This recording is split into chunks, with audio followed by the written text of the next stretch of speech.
இலங்கை விவசாய கல்லூரியின் 38வது பழைய மாணவர் மாநாடு பிரதமர் கலாநிதி ஹரணி அமரசூரிய தலைமையில் இன்று நடைபெற்றது. விவசாயம், கால்நடை, காணி மற்றும் நீர்ப்பாசன அமைச்சர் கே.டி. லால்காந்தா, பிரதி அமைச்சர் நாமல் கருணாரத்ன உள்ளிட்ட பலர் இந்த நிகழ்வில் கலந்து கொண்டனர்.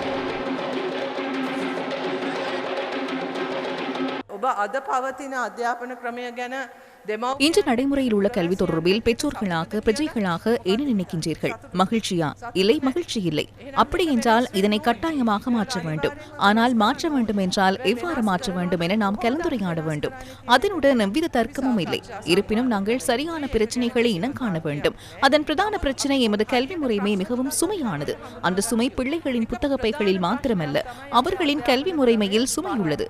இந்த சுமையூடாக எதிர்கொள்கின்ற துன்பங்களுக்கு மத்தியில் அவர்கள் கல்வி கற்கின்றார்களா இல்லையா என்ற பிரச்சினை உள்ளது.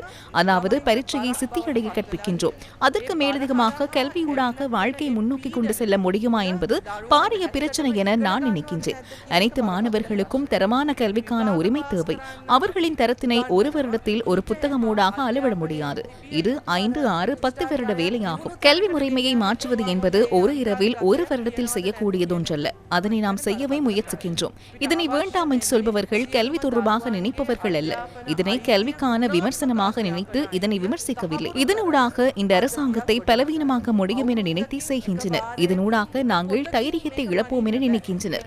அது நடைபெறாது. நாங்கள் இன்னும் தைரியத்தை அதிகரித்துள்ளோம்.